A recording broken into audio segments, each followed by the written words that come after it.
할렐루야. 우리 옆 사람과 인사 나누실까요? 예수 안에서 사랑합니다.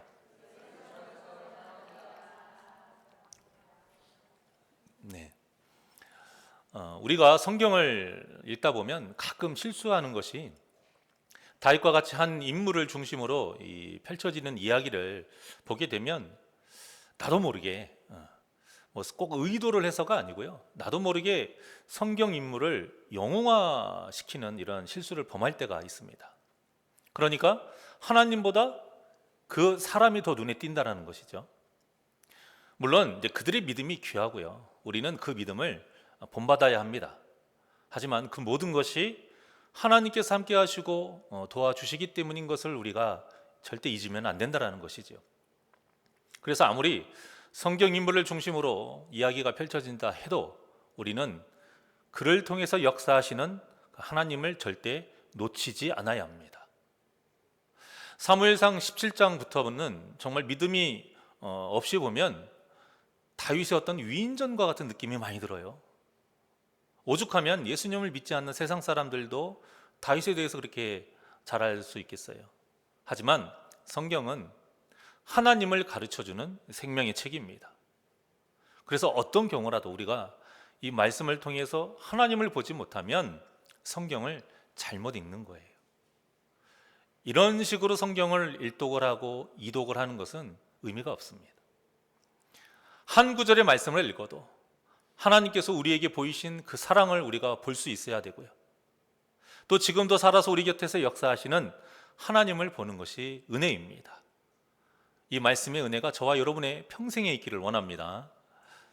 자, 이스라엘에게 가장 위협이 되는 골리앗을 다윗이 물리친 후로 다윗은 이스라엘에서 가장 유명한 사람이 되었어요. 그 유명세가 얼마나 대단했는지 사울이 질투할 정도였습니다. 그래서 우리 본문의 전절에 보면 사울 왕이 다윗을 주목했다라고 말을 하죠. 어떻게든 꼬투리를 잡으려고 계속 호시탐탐 그 기회를 보고 어떻게 하나 지켜본다라는 것이죠. 예의주시를 한다는 거예요. 그러니까 사울이 다윗을 호의적으로 바라봤겠습니까? 악의적으로 바라보게 된 것이죠. 가뜩이나 하나님께서 사울을 버리신 후부터는 악령이 사울을 시시때때로 괴롭혔습니다. 자, 그 모습이 10절에 나와요. 10절에 보면 사울이 집안에서 정신없이 떠들었다고 말해요. 미친 거죠. 세상에서 가장 높은 권세에 그 자리에 앉아 있고 모든 백성들이 조아리면서 떠받드는 왕, 어떻게든 그 올라가고 싶었던 그 자리에 있으면서도 이렇게 미친 모습을 하고 있으니 하나님의 영이 떠나간 사람의 모습이 얼마나 비참한지를 지금 보여주고 있는 거예요. 자, 이때의 상황을 한번 다시 보겠습니다. 10절.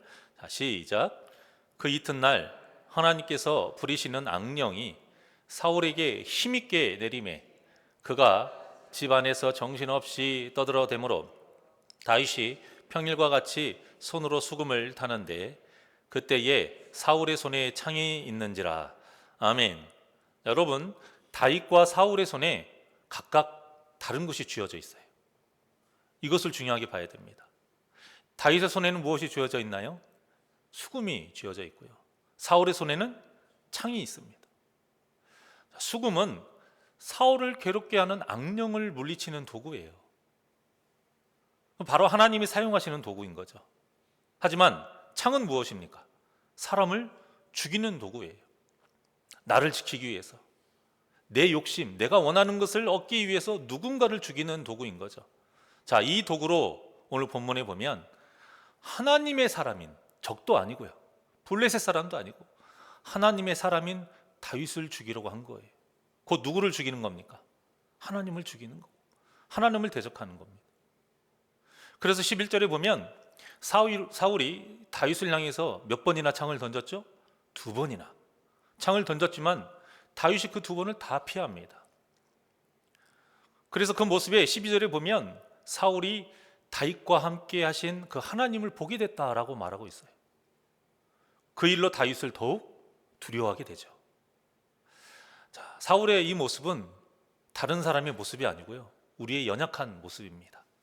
우리가 믿음을 잃을 때에 우리가 그 사탄의 유혹에 흔들릴 때의 모습이 바로 이 사울의 모습이에요. 우리의 이 모습을 대신 보여주고 있는 거죠. 얼마 전까지만 해도 골리앗의 그 무기에 40일 동안 두려워 떨었습니다. 자신의 손에 있는 무기로는 절대 이길 수 없다는 것을 뼈저리게 체험을 했었어요. 그런데 한 소년이 갑자기 나타나서는 하나님의 이름으로 그 엄청난 골리앗을 이긴 것을 직접 눈으로 보게 된 겁니다. 그리고 그때 외친 소년의 말이 아직도 잊혀지지를 않아요.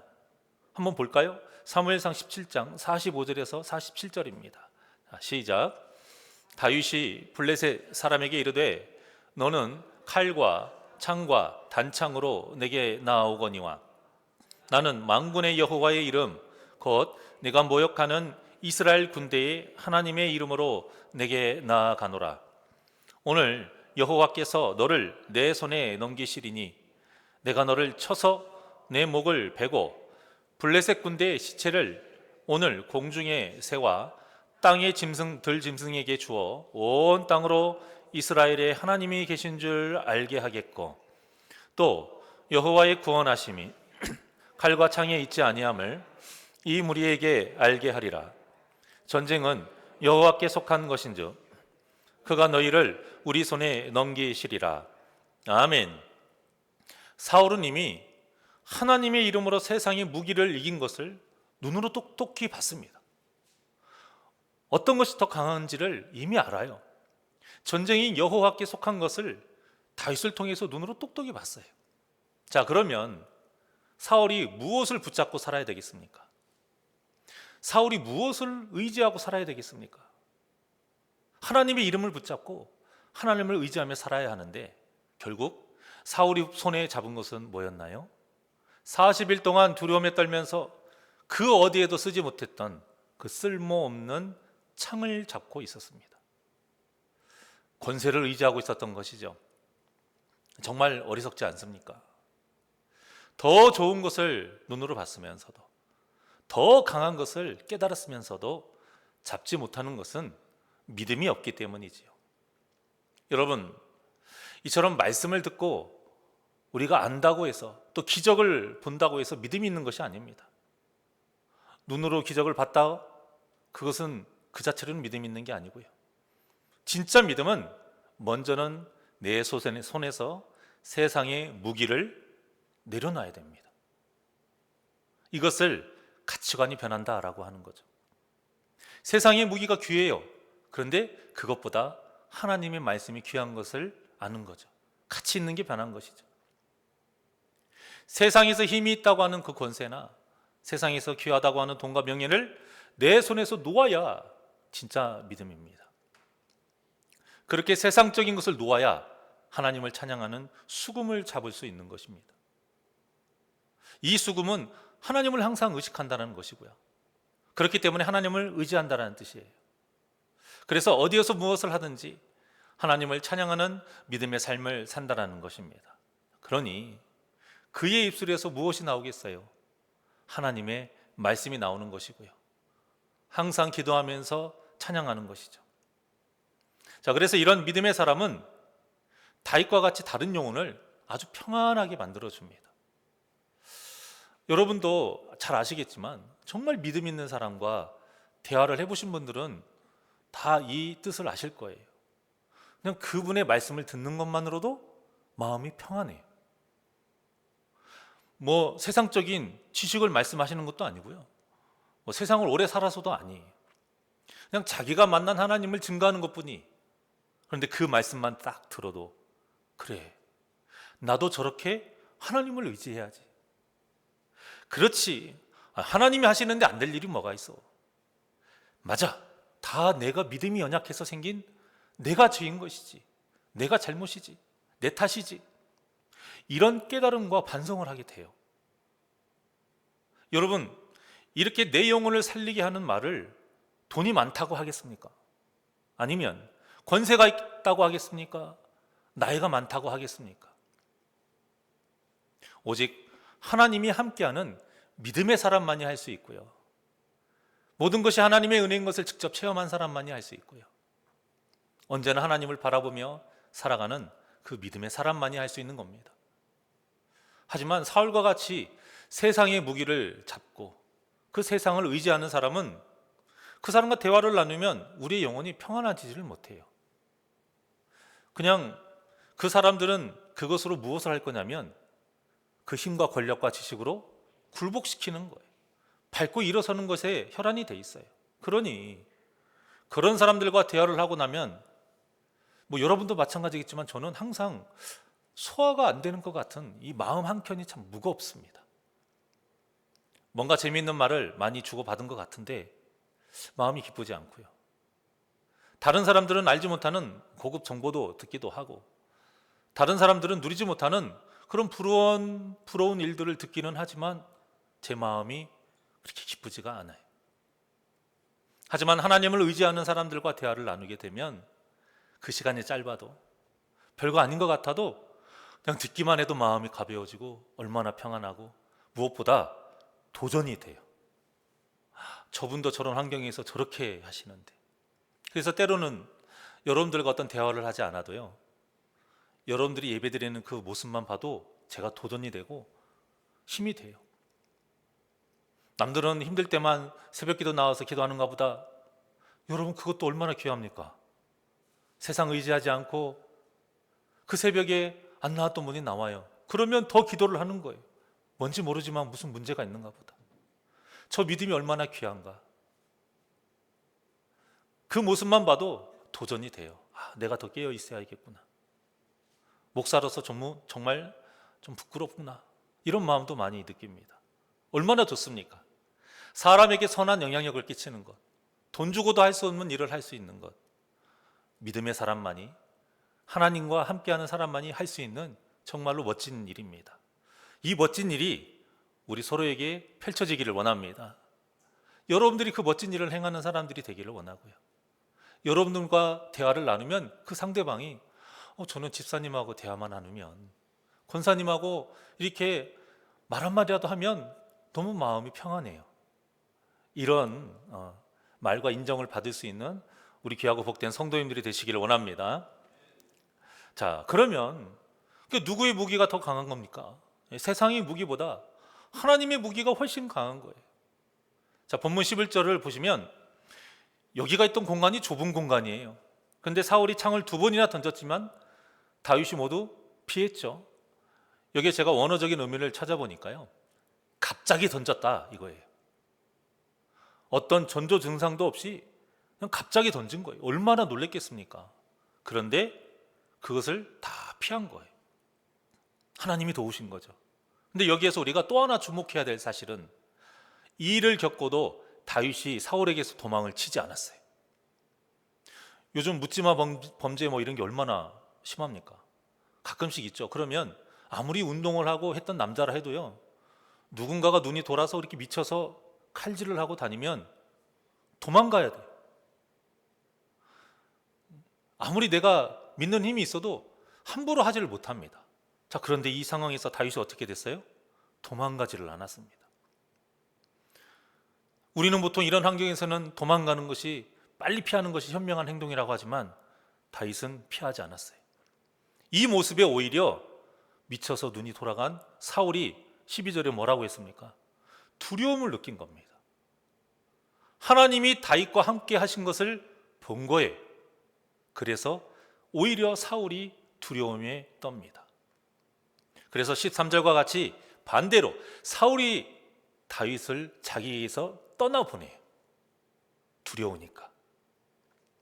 천부장으로 세웠기 때문에 우리가 다윗에게 상을 줬다라고 생각할 수 있겠지만 그것이 아니라 다윗과 함께 하시는 그 하나님을 보고는 두려운 마음에 더 자기 옆에 두기를 두려운 거죠. 그래서 떠나보낸 겁니다. 사랑하는 여러분, 이처럼 하나님을 의지하는 자가 세상을 이깁니다. 세상이 감당 못하는 사람이란 이런 사람을 말하는 거예요. 내가 피하는 게 아니고 세상이 피해요. 그런데 우리는 믿는다면서 우리 손에 더 강한 창을 주기를 바라면서 구하는 연약함이 있다라는 겁니다. 그러니까 실컷 귀로는 하나님의 말씀을 듣고 입으로는 실컷 하나님께 찬양을 하고는 막상 기도할 때는 세상의 창과 같은 돈과 명예와 어떤 세상의 권세, 형통적인 그런 세속적인 것만 구하는 것이 아니겠습니까? 하나님께서 본문을 통해서 다윗과 이 사울을 대조시킨 이유는 우리에게 세상의 무기를 다 내려놓고 하나님만 붙잡아라, 이런 뜻인 것이죠. 그러면 하나님은 우리에게 필요한 것을 그 하나님의 때에 그 모든 것을 넘치도록, 부족하게도 아니고요, 더 넘치도록 부어주신다는 것을 다윗을 통해 보여주고 있습니다. 근데 오늘 이 본문의 말씀이 이번 주에 제가 저번 주일에 설교했던 그 말씀과도 같은 내용이에요. 한번 보실까요? 야고보서 4장 6절입니다. 시작. 그러나 더욱 큰 은혜를 주시나니 그러므로 일렀으되 하나님이 교만한 자를 물리치시고 겸손한 자에게 은혜를 주신다 하였느니라. 아멘. 교만한 자는 세상을 쫓는 가늠한 여인을 말하죠. 가늠한 신부. 그리고 겸손한 자는 하나님께 복종하는 자, 하나님을 가까이 하는 자입니다. 하나님께 속한 자이죠. 자, 이렇게 하나님을 가까이 하는 자는 하나님이 무엇을 주신다고요? 은혜를 주시는데 그냥 은혜도 아니고 더욱 큰 은혜를 주신다, 이렇게 말씀하셨어요. 그 다음 절 7절과 8절을 보시겠습니다. 시작. 그런즉 너희는 하나님께 복종할지어다. 마귀를 대적하라. 그리하면 너희를 피하리라. 하나님을 가까이 하라. 그리하면 너희를 가까이 하시리라. 죄인들아, 손을 깨끗이 하라. 두 마음을 품은 자들아, 마음을 성결하게 하라. 아멘. 자, 이렇게 하나님께 복종하면 우리가 이길 수 없는 마귀를 이길 수 있다는 거예요. 그런데 더 놀라운 말씀은 7절에 보시면 오히려 마귀가 우리를 뭐한다? 피한다라는 겁니다. 사울을 보십시오. 피하잖아요. 사울이 던진 창이 어때요? 다 피해요. 본문에서도 다윗이 하나님께만 복종하니까 알아서 사울이 피하지 않습니까? 그래서 두 마음을 품지 않고 오직 하나님만 의지하는 것, 이것이 우리가 해야 할 일입니다. 하나님을 가까이 하는 것, 이것이 바로 하나님께 속한 자의 삶이요, 본문 이 다윗과 같은 삶인 것이죠. 자, 그러면 다윗에게 하나님께서 주신 더욱 큰 은혜가 무엇인가 한번 보겠습니다. 자, 먼저는 천부장이라는 권세를 주셨죠. 물론 천부장보다 더 큰 권세가 있습니다. 그런데 백부장인들 어떻고 십부장이면 어떻습니까? 중요한 것은 다윗이 구하지 않았는데도 하나님이 주신 권세이기 때문에 의미가 있다는 거예요. 누가 주셨느냐가 중요합니다. 그리고 하나님이 지혜를 주셔서 사울은 더욱 다윗을 두려워하게 됐다라고 나오고요, 오히려 사람들은 더욱 다윗을 사랑하게 됩니다. 16절 보겠습니다. 시작. 온 이스라엘과 유다는 다윗을 사랑하였으니 그가 자기들 앞에 출입하기 때문이었더라. 아멘. 자, 여기서 출입했다라는 말은 천부장으로서의 일을 성실히 했다라는 뜻이에요.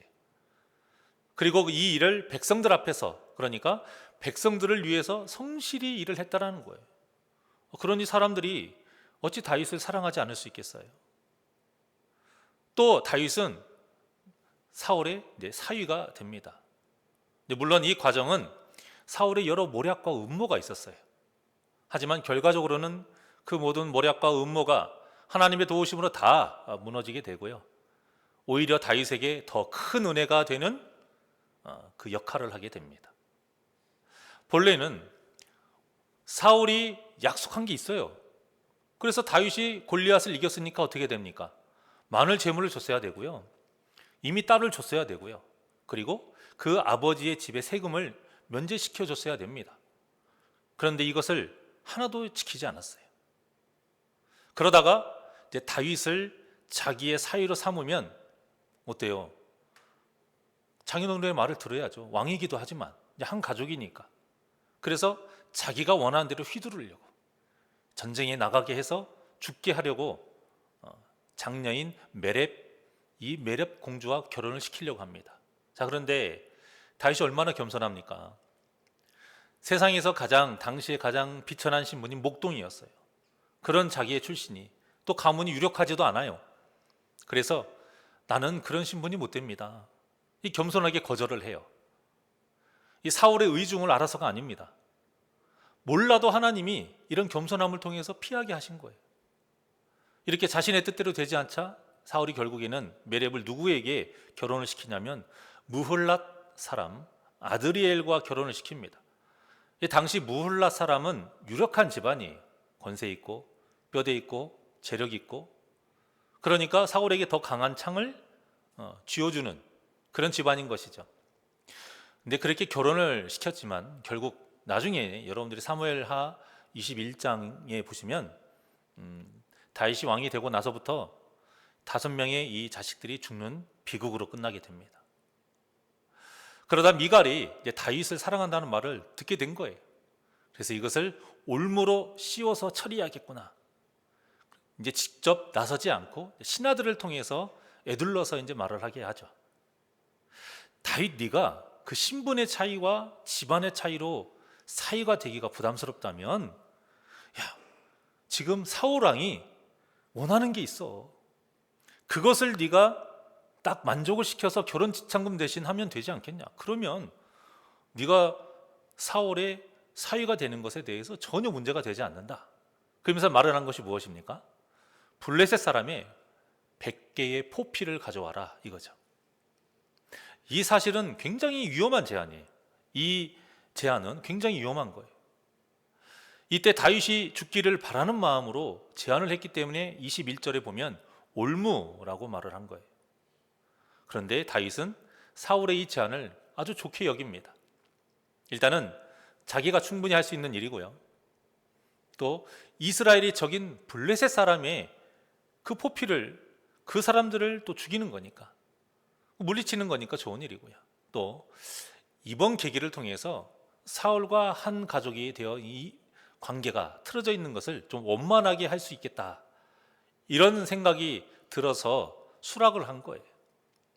단지 미갈과 결혼하기 위해서가 아니고요.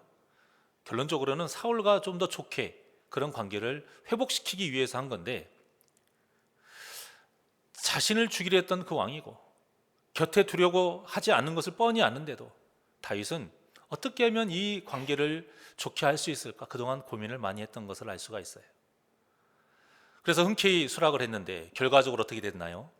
사울이 원했던 100개의 포피가 아니라 200개의 블레셋 사람의 포피를 가져다가 바치고 아주 당당하게 미갈과 결혼을 하게 됩니다. 어떻습니까? 사울은 겉으로는 좋은 말로 하면서 다윗을 위하는 말을 했지만 진짜 속내는 어떻게든 다윗을 죽이려고 했어요. 그래서 세상에 좋은 것들을 깨었는데 다윗이 거기에 넘어가지 않았죠. 그저 하나님이 좋아하실 생각을 했고요, 하나님이 좋아하실 말을 했고, 하나님이 좋아하실 행동을 했을 뿐입니다. 여러분, 우리가 똑똑하다고 해서 꼭 상대방의 의중을 알아챈다고 해서 우리가 넘어가지 않는 것이 아니에요. 몰라도 그 사람은 나를 비꼬는 거고, 그 사람은 나를 넘어뜨리려고 말로만 좋게 하는 거고, 그 안에는 어떤 나쁜 생각을 가지고 칼을 품고 있다 할지라도 우리가 하나님의 그 마음에 맞게 생각하고 말을 하고 행동을 하게 되면 알아서 하나님께서 다 피하게 해 주실 줄 믿습니다. 우리에게 이 믿음이 있어야 돼요. 그냥 안다라고 해서 똑똑한 게 아니고요, 알아챘다고 해서 현명한 게 아닙니다. 그건 지혜가 아니에요. 진짜 지혜는 하나님을 의지하는 지혜이고요, 몰랐을 때 피해가는 것이 훨씬 더 좋은 거 아닙니까? 그런데 다윗이 이런 사람이었다라는 거예요. 자, 오늘 본문에 보면 끊임없이 사울과 다윗을 2배의 차이로 대조를 시킵니다. 이게 참 하나님의 멋진 어떤 센스가 있어요. 하나님께 속하지 않고 세상에 속한 자는 절대 하나님께 속한 자를 이길 수 없다는 것을 이 두 사람을 통해서 보여줘요. 2배의 차이로. 그리고는 하나님께 속한 자는 자신이 상상할 수 없는 큰 은혜, 더욱더 큰 은혜를 누리게 해주신다. 그러니 어떠한 일이 있어도, 어떠한 고난과 시련이 와도 하나님을 떠나지 말고 가까이 해라, 이런 메시지를 우리를 향해 던져주고 계시는 거예요. 결국에는 이 모략과 음모가 하나도 이루어지지 않아요. 자, 한번 볼까요? 사울이 다윗을 2번이나 창을 던졌어요. 죽이려고. 그런데 다윗이 2번 모두 피했죠. 또 사울이 다윗에게 결혼을 제안한 것이 2번입니다. 왕이 이렇게 비천한 신분에게 자신의 딸들과 결혼하라고 2번을 제안하는 것은 이 당시 배경으로서는 있을 수가 없는 일이에요. 그리고 또 왕이 원한 것은 100개의 포피였는데 다윗이 가져온 것은 몇 개였어요? 200개였잖아요. 모든 것이 2배예요. 모든 것이 이룰 수 없는 것을 하나님께서 이루게 하신 것이죠. 그래서 결국에는 사울이 다윗을 더욱 두려워하게 됩니다. 자, 본문 28절과 29절을 보겠습니다. 시작. 여호와께서 다윗과 함께 계심을 사울이 보고 알았고 사울의 딸 미갈도 그를 사랑하므로 사울이 다윗을 더욱 두려워하여 평생에 다윗의 대적이 되니라. 아멘. 저는 이 말씀을 읽고 너무나도 가슴이 아팠습니다. 사울이 다윗과 함께 하신 하나님을 한두 번 본 게 아니에요. 여러 번 봤어요. 자신의 모든 계획이 다 무산됐고요. 오히려 2배의 결과를 얻은 것을 눈으로 봤어요. 그러면 여러분, 그 하나님이 자신과도 함께 하기를 바라고 소망하고 구하는 것이 당연한 것 아닙니까? 그런데 사울이 29절과 같이 어떻게 해요? 더욱이라고 해요. 더욱 다윗을 두려워했다라고 말합니다. 그리고는 결과가 어떻게 돼요? 다윗의 평생의 대적이 된 거예요. 이것은 곧 하나님과 원수가 됐다는 거예요.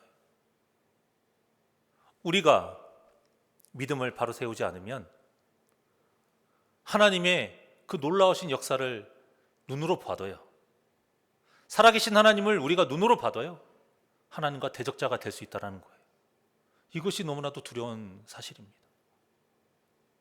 여러분, 우리가 주님을 내가 인격적으로 만나야 하는 이유가 여기에 있는 거예요.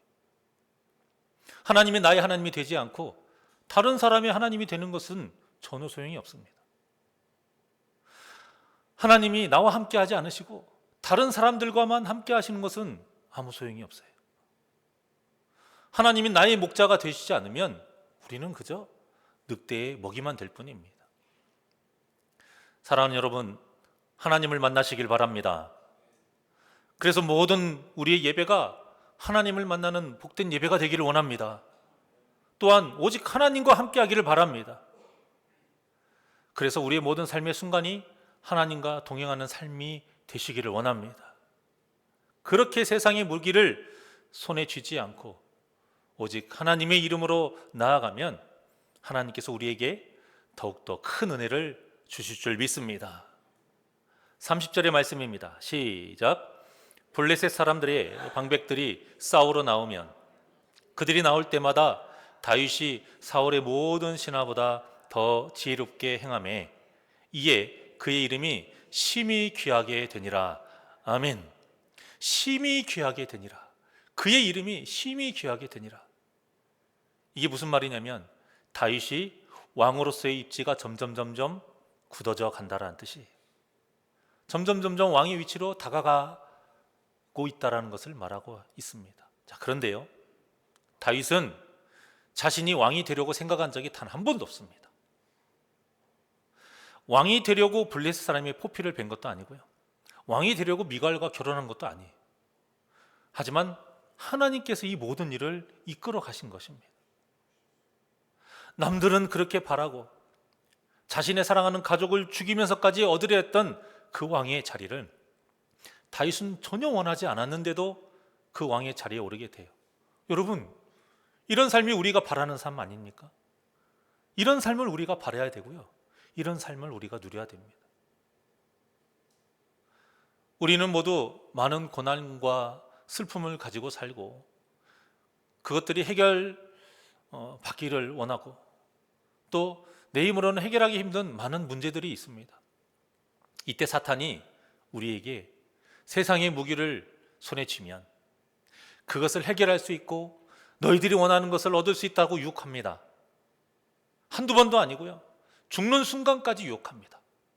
죽음의 문턱에 이르러서까지도 유혹합니다. 이 유혹에 넘어가지 않고 오직 하나님만을 붙잡는 믿음이 저와 여러분에게 있기를 주님의 이름으로 축원합니다. 오늘 본문의 다윗을 보십시오. 다윗이 왕이 되어가는 위인전의 내용이 아니에요. 하나님께서 다윗을 왕으로 세우시는 엄청난 이야기인 겁니다. 그래서 본문에서 다윗을 말할 때 항상 무엇이 있냐면 여호와께서 함께 계시니, 이런 말씀이 있는 겁니다. 우리의 삶도 평생에 이 다윗과 같이 하나님이 함께 하시는 임마누엘의 역사가 있기를 주님의 이름으로 축원합니다. 그러려면 세상의 무기를 다 손에서 내려놓아야 돼요. 오직 말씀과 기도로 하나님을 붙잡아야 됩니다. 그러면 돼요. 그러면 하나님께서 하나님의 때에 반드시 해결해 주시고 약속하신 대로 더 큰 은혜를 부어 주실 줄 믿습니다. 이 믿음을 가지고 2024년에는 세상이 감당 못하는 믿음의 사람이 되시기를 주님의 이름으로 간절히 축원합니다. 우리 주만 바라볼지라 하나님께 찬양 드리겠습니다.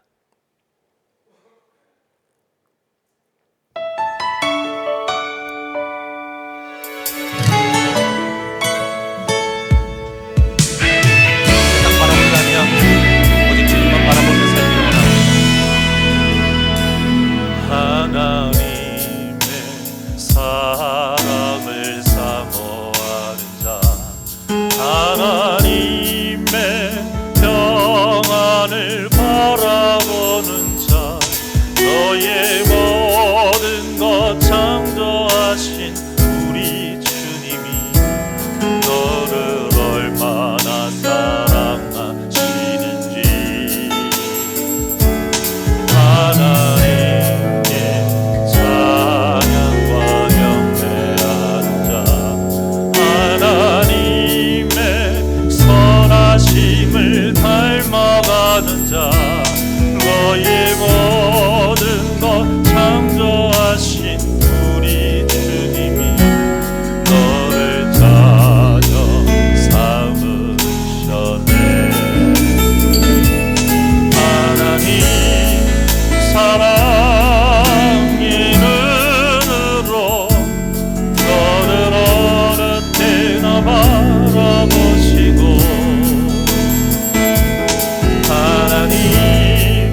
언제나 우리를 불꽃 같은 눈동자로 졸지도 않으시고 주무시지도 않으시며 우리를 지켜주시는 하나님 아버지, 우리 또한도 우리를 보시는 그 하나님만을 평생 동안 바라보며 살기를 원합니다.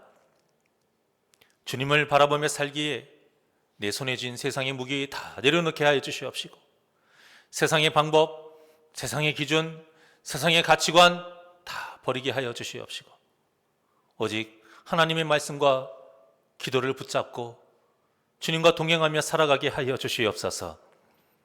하나님의 이름이 우리의 무기가 되게 하여 주시옵시고, 하나님의 능력이 우리의 힘이 되게 하여 주시옵소서. 내가 원해서 하나님께 예배하는 자가 되지 않게 하시고, 내가 원하는 것을 얻고자 하나님을 믿고 섬기는 자가 되지 않게 하여 주시옵소서. 하나님을 믿으니, 하나님을 따르니, 하나님의 뜻대로 살아가니 내가 원했던 것보다 더욱더 큰 은혜, 하나님의 그 놀라우신 그 은혜를 누리며 살아가게 하여 주시옵소서. 모든 해답은 하나님의 말씀 안에 있습니다.